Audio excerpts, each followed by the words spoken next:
తిరుపతిలో గాంధీ విగ్రహం ముందు జనసేన పార్టీ నేతలు నిరసనకు దిగారు. నటుడు పోసాని కృష్ణమురళి దిష్టిబొమ్మను దహనం చేశారు. టీటీడీ చైర్మన్ బిఆర్ నాయుడుపై పోసాని చేసిన వ్యాఖ్యలు వెనక్కి తీసుకోవాలని జన సైనికులు డిమాండ్ చేశారు. అనుచిత వ్యాఖ్యలు చేసిన పోసానిపై కేసు నమోదు చేయాలని తిరుపతి ఈస్ట్ పోలీస్ స్టేషన్లో ఫిర్యాదు చేశారు.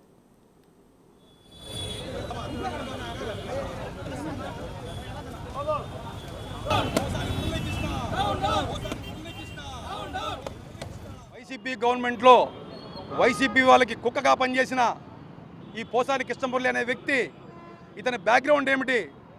చిరంజీవి గారు ఇతనికి ఒక ప్రజారాజ్యంలో ఒక మంచి స్థానం ఇస్తే ఆ కుక్క విశ్వాసాన్ని మర్చిపోయి ఈరోజు వైసీపీ గవర్నమెంట్తో కలిసి వాళ్ళ గవర్నమెంట్లో మా నాయకుడైన పవన్ కళ్యాణ్ గారిని ఎన్ని మాటలు మాడాలో అన్ని మాటలు మాట్లాడాడు.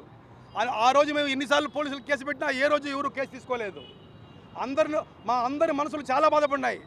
మన సీఎం గారు చంద్రబాబు నాయుడు గారిని, ఉప ముఖ్యమంత్రి పవన్ కళ్యాణ్ గారిని లేటెస్ట్గా ఇప్పుడు ఈ మధ్యలో ఉమ్మడి కూటమి ఒక గౌరవమైన ఉన్నతమైన వ్యక్తికి టీటీడీ చైర్మన్ ఇస్తే ఆ చైర్మన్ గారిని పట్టుకొని నోటికొచ్చినట్టు మీడియా ముందు మాట్లాడి నిన్ను ఏం చేసినా పాపం లేదు.